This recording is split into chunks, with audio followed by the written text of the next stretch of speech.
Hi, and welcome to Review by Blue. Um, Today I'm going to be looking at the Brasher Hillmaster 2, made by Berghaus now. They switched over probably about 8 years ago now. Brasher was a great brand of British boot, and the Germans came along and took it, yeah. But in fairness to Berghaus, they didn't change much.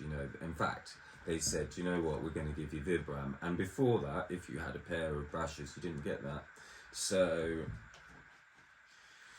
that is good. And this is the Hillmaster 2. It's one of the Brasher Berghaus more heavy duty boot. It has the rubber protector. I should learn these words, shouldn't I? But around the edge. And it's got Gore-Tex in it. And it's a fairly heavy boot. Let's give it a little away. 763, so it's about the same weight as the Banks made by Handbag. It's less than the Nazcats that also reviewed. I'm going to compare them all in a minute on a different vid, but for now let's focus on these. It's at the heavier end, but you'd expect it to be. It's got brilliant sole on it. I've had these now for about 8 years, and I do actually wear them quite a lot. Having quite a few pairs of boots means I ain't wearing any of them particularly all the time, because I do like to mix it up. But you can see there's been some wear on this, but they're pretty in good condition, and that's because they're well made. This piece of leather is it's almost like a one piece of leather boot. I mean, it isn't. It's two pieces, but this one wraps from here all the way around, and this bit's just on top. So it may even be one piece. I mean, you'd have to look that up. But the gusset is made of leather for sure. It is lined inside with the Gore-Tex and a slight insulation-y vibe. It's not just a plastic bag in there. The lace holders have had no signs of rust or any corrosion to them, and I live by the sea. That salty dog loves to rust through anything it can get its teeth into. So and I'll tell you what, there's none of that crack between the edge and the leather, and I hate that. When you've bought a pair of boots and you've only worn them about 6 or 7 times, and you see this sort of this chasm growing in here, and you think, oh man, and then it gets bigger to the point that you're you can see an ant could crawl in and make a home, and you think, really, that can't be good. That is definitely going to fill with water, and it's going to get bigger, and ultimately it's useless. So that's brilliant. I love it when that doesn't come apart. It means it was well made. And these boots, you can buy these boots for 120 quid. 120 British pounds, which is about, in this day, about 145 somewhere dollars, and they're often on sale. The inside, I should add, is also leather at the top, as is the back here, and it's got a foam. They're very comfortable, these shoes.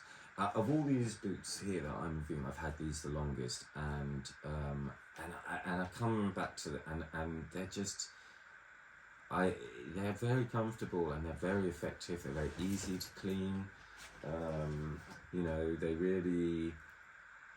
They really are a simple, effective hill walking boot, and it's quite hard to beat them. They're not sneaker like. as the Mountain 600s and Banks are, but they do have a foam, sole here for the comfort. They make a very variation of different ones. They make super lights. They make hill walkers. They make ones without that. They make ones with. But they're all made by Berghaus now. So if you want to find these, you go to Berghaus's site, and that's where you'll see the full selection. In fairness to them, though, even though Berghaus is making it, they do give a shout out to Brasher, who designed them. So it's more of a Berghaus came along and said, "We love this boot. You're going out of business. We're going to take it off your hands, and we're going to keep it going." And that's great. All of the elements of it. I mean, they're made in China, so there's that. But what isn't? But for that, they're good quality, and I think at the 120 price point, they're quite hard to beat. I mean, these guys here, the Banks, these are €270 or something like that, and if I look at the eyelets on the Banks, I can actually. There's so many more nooks and crannies in here for stuff to get into. I can see that there's some salt corrosion. I can see a sort of white residue that's sort of sitting in there that's saying, "Let me eat this metal." There's a lot of stitching. There's a lot of design. There's these creases here. I mean, I don't know what that's about. These guys, by contrast, are as smooth as a baby's bottom.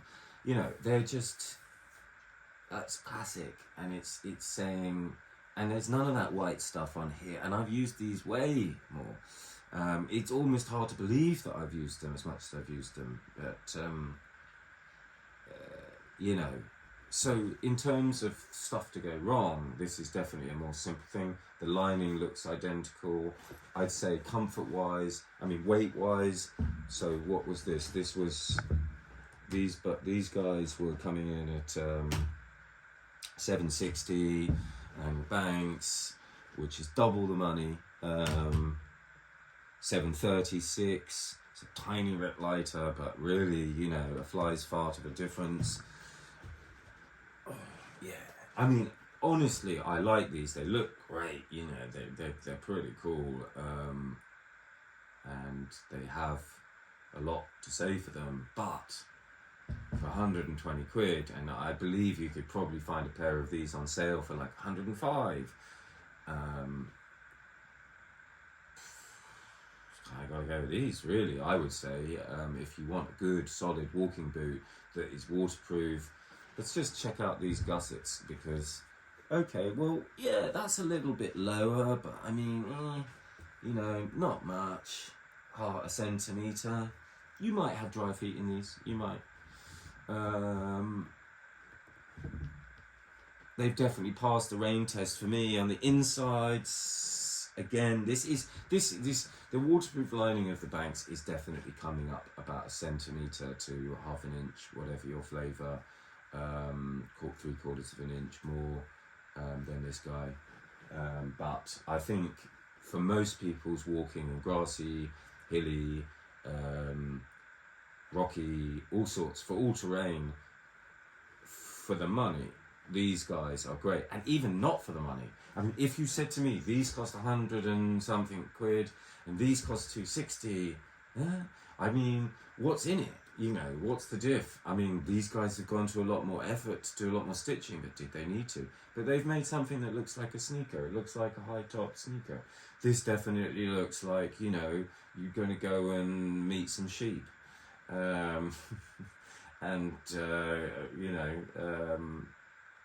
Watch out if you're in Wales. So that's what I think, is that this is a great boot to